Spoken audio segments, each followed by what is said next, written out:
기혼 여성이라면 누구나 한 번 이상은 이혼을 생각하지만 이혼 후의 현실에 대해서는 잘 모르는 경우가 많습니다. 이혼 가정에서 아이를 키울 땐 아빠 역할까지 잘 해내야 한다는 강박과 주변의 시선으로 아이가 힘들어하지는 않을까 걱정을 하는데요. 부모까지 힘들어지면 그야말로 사면초가가 됩니다. 일단 먹고 살아야 하니 아이는 뒷전이 되는 경우가 많아지죠.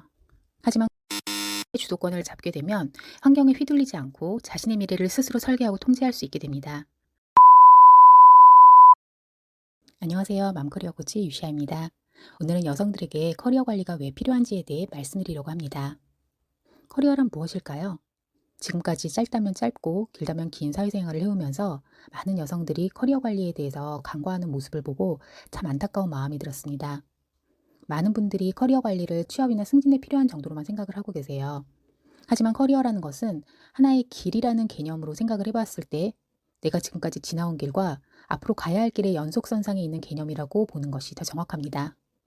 이 길 위에는 많은 경험과 지식, 성과, 나의 능력, 관심, 인간관계 등 많은 것들이 놓여져 있어요. 그것들을 어떻게 시줄과 날줄로 엮어서 아름다운 옷감으로 만들어내느냐는 결국 각자 자신에게 달린 것입니다. 내 길 위에 있는 많은 재료들을 가지고 가치 있는 무언가를 만든다면 그것은 내 가치를 높여주고 취업이든 창업이든 오래 갈 수 있는 원동력이 됩니다. 또한 그것이 사회적으로 가치 있는 것이라고 사람들에게 인식이 된다면 교환 가치가 발생하는데요. 사람들은 그 가치를 돈을 주고 얻기 원하기 때문에 화폐로 교환이 가능하게 됩니다. 즉, 돈을 벌 수 있다는 거죠. 돈을 벌면 경제적인 안정이 되살아나고 경제적인 안정이 되살아난다는 것은 자기 주도적으로 인생을 살아갈 수 있는 기반이 된다는 것을 뜻합니다. 이렇게 커리어의 주도권을 내가 잡게 되면 환경에 휘둘리지 않고 자신의 미래를 스스로 설계하고 통제할 수 있게 됩니다. 커리어 관리를 통해서 경제적 안정이 필요하게 되는 경우는 크게 세 가지로 나누어 볼 수 있습니다. 첫 번째는 외동인 1인 가정이 점차 늘어남에 따라서 자신의 노후뿐 아니라 부모님까지 생각해야 하는 경우가 점점 많아지고 있다는 것입니다. 제 주변에도 이런 케이스들이 많은데요. 이분들은 직장 생활을 오래 했기 때문에 일을 잘 하시지만 반대로 직장에 매우 염증을 느끼시는 경우가 많습니다. 하지만 실질적인 가장이다 보니 대출이나 가정 내 요구 등으로 인해서 자신이 진정으로 원하는 커리어를 찾는 것보다는 힘들어도 회사를 떠나는 것에 대한 두려움이 매우 큽니다. 나이가 들면 회사 내에서 입지는 점점 줄어들고 또 언젠가는 퇴사를 해야 하는 것이 현실인데 애써 이것을 외면합니다. 직장을 다니면서 자신의 노후를 책임질 수 있는 경력을 쌓을 준비를 하면 좋은데 현실을 외면하다가 시기를 놓치는 경우도 많습니다. 아무리 늦어도 퇴사 1, 2년 전부터는 커리어를 전환할 준비가 되어 있어야 하는데요. 이를 위해서 부업으로 직장에 부수입을 벌 수 있는 방법들을 시도해보고 안정적으로 월급을 넘어설 수 있을 때 퇴사할 수 있다면 가장 좋겠죠. 정말 베스트예요. 그런데 직장을 다닐 때에는 회사의 가치가 마치 나의 가치인 것처럼 착각하지만 회사를 나오면 전혀 그렇지 않다는 것을 깨닫게 됩니다.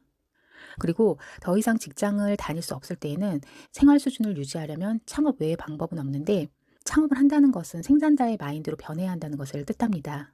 하지만 직장인은 소비자 마인드죠. 이렇게 마인드 전환을 하는 데에는 아무리 빨라도 1년을 넘어가야 합니다. 정말 빠르면 1년이고 몇 년이 지나도 안 되는 분들이 많아요. 그래서 창업을 하면 망하는 경우들이 많이 생기는 겁니다. 두 번째는 아주 일반적인 경우인데요. 결혼 후에 경제 상황이 나빠져서 함께 돈을 벌어야 하는 상황에 맞닥뜨리는 것입니다. 결혼 생활에서 가장 많은 갈등 요인이 되는 게 바로 이 경제적인 요인인데요. 우리가 처음 결혼했을 때에는 예쁜 미래를 꿈꾸지만 인생을 살다 보면 인생은 고해라는 말의 의미를 점차 깨닫게 됩니다. 그나마 남편과 함께 마음을 맞추어서 문제를 해결해 나간다면 너무 좋지만 그렇지 않은 경우도 많이 발생하게 됩니다. 세 번째는 결혼 후 이혼하는 상황에 처한 경우입니다. 기혼 여성이라면 누구나 한 번 이상은 이혼을 생각하지만 이혼 후의 현실에 대해서는 잘 모르는 경우가 많습니다.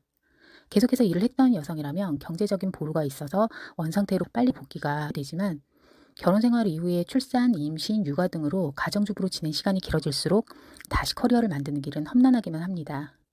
혼자라면 그나마 낫지만 아이가 있는 경우 상황은 더 어렵고 복잡해집니다. 이혼 가정에서 아이를 키울 땐 아빠의 역할까지 잘 해내야 한다는 강박과 주변의 시선으로 아이가 힘들어하지는 않을까 걱정을 하는데요. 경제적인 부분까지 힘들어지면 그야말로 사면초가가 됩니다. 일단 먹고 살아야 하니 아이는 뒷전이 되는 경우가 많아지죠. 그 상황에 대해서 깨닫는 것은 이미 늦은 것입니다. 그 이전에 경제력을 강화할 여러 가지 아이디어를 생각하고 자신의 미래를 위해서 경제적인 밑거름을 만드는 건 매우 중요해요. 어려운 상황이 실제로 닥쳤을 때에도 미리 준비한 커리어 관리를 통해 위기 상황을 벗어나는 시간을 단축할 수 있으니까요. 지난 영상에서 원하는 것을 이루는 목표 설정집 5가지에 대해 말씀드렸는데요. 우리가 난 부자다를 반복하는 것만으로는 원하는 경제적 안정을 얻을 수 없습니다. 많은 분들이 시크릿을 신봉하지만 그것은 시크릿의 한 단면만 보는 것입니다. 시크릿의 다른 쪽은 자신이 원하는 삶의 목적과 목표를 분명히 하고 그에 따른 구체적인 전략을 세워 실천하는 것입니다. 이 행동들을 진정성 있고 지속적인 것이 되게 하려면 내 무의식을 바깔듯이 완전하게 부정적인 것에서 긍정적으로 바꿀 필요가 있습니다.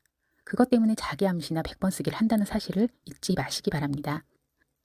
그 외에도 커리어 관리를 통해 경제적 안정을 누리기 위해서는 기억해야 할 것이 두 가지 더 있습니다. 첫 번째, 전문성 강화를 위한 노력. 내가 커리어의 방향성을 정한다 해도 첫 술에 배부를 수는 없는 법입니다. 커리어를 전환할 때는 그에 맞는 전문성을 갖추기 위해서 계속해서 배우고 강화하는 것이 필요합니다. 만약 계속 관련된 일을 해와서 전문성이 있는 경우라도 시대는 변화하고 주변 환경은 바뀌기 때문에 그에 대한 업데이트가 필요합니다. 두 번째, 여성의 특성을 활용한 나만의 프레임워크 만들기. 여성들이 관리자나 CEO가 되었을 때 남성보다 더 많이 우월하다고 인정하는 부분이 바로 유연함, 남성들과 다른 창의성, 배려하는 문화, 청렴하다 등의 이미지입니다. 내가 가진 강점과 함께 여성의 특성을 활용한 나만의 프레임워크를 미리 만들어 놓는다면 문제 해결을 위한 시간을 단축하고 성공적인 문제 해결이 가능해질 것입니다. 인생을 살아가면서 생길 수도 있는 상황을 미리 대비하는 것은 지혜로운 것입니다. 여태까지 인생을 그냥 흐르는 대로 살아오셨나요? 일도 그냥 주어지면 하셨나요? 아직 늦지 않았습니다. 지금부터라도 여러분이 살아온 길을 되짚어보고 우리의 인생길에 흩어져 있는 여러 재료들 중에 가치 있는 재료들을 따로 모아보세요. 그 순간이 당신의 커리어가 다시 시작되는 순간이 될 것입니다. 오늘 영상이 도움이 되셨다면 구독과 좋아요, 알림 설정 부탁드립니다. 구독, 좋아요, 눌러주세요.